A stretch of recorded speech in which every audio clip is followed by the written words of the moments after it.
Well, everybody poops.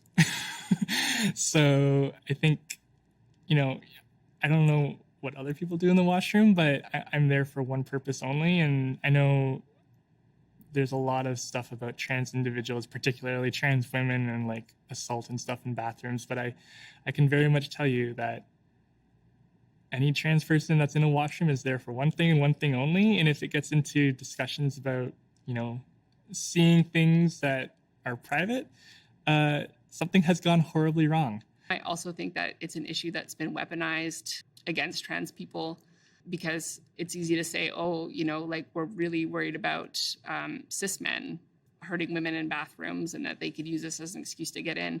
And what they're really saying is they're worried about like men and toxic masculinity and violence from men against women. They're not really saying that we're worried about trans women's rights and their need to and ability to go pee.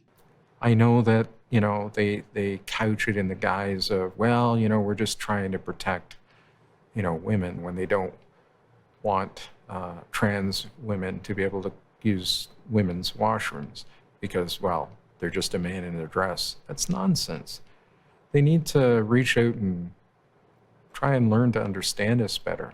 Yeah, it just comes down to respect. I wouldn't call it somebody using a washroom that they can't be in that space. Like, it seems very disrespectful to me, and it seems very out of place to have that kind of conversation in a washroom.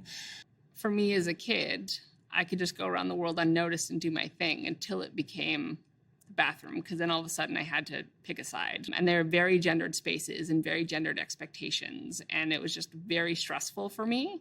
I think that gave people permission to be judgmental or aggressive or violent towards me.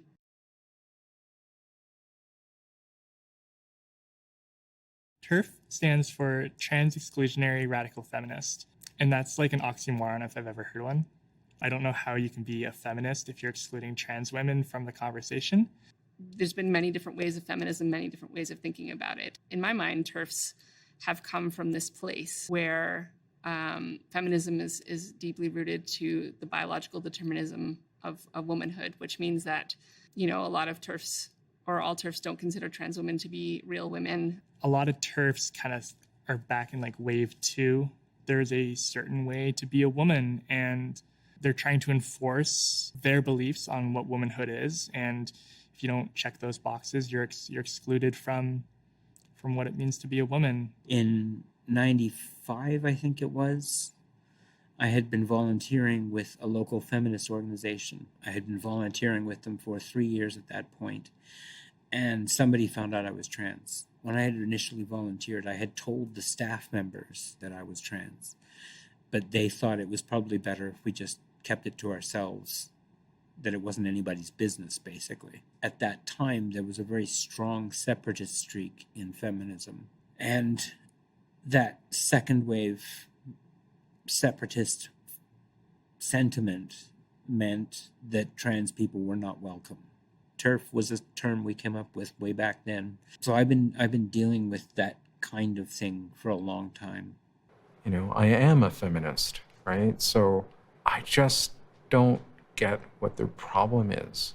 Like, some of their stuff is really blatant, but a lot of it I find is kind of dressed up in almost a politically correct way. But by and large, the things that I've seen just are nonsensical. It's the statistics don't back up the things that they're claiming.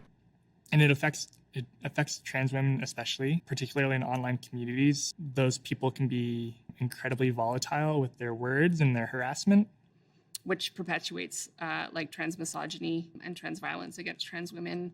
Not only perpetuates it, but creates it.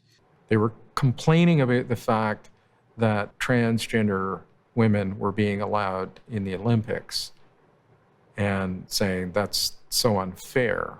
And then they were also complaining about the fact that a transgender woman won the Nebraska beauty pageant.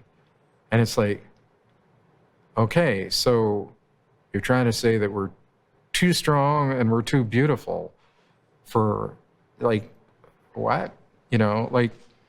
It's crazy. It's just another form of discrimination.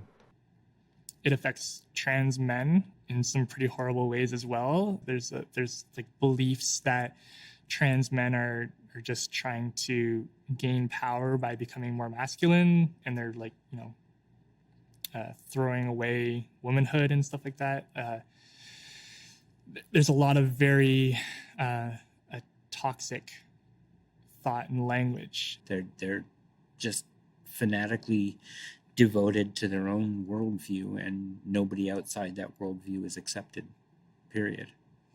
And they've done a lot of really hateful things to people, doxing people and suicide campaigns where they're trying to get people to commit suicide and things. And they've had some successes in that.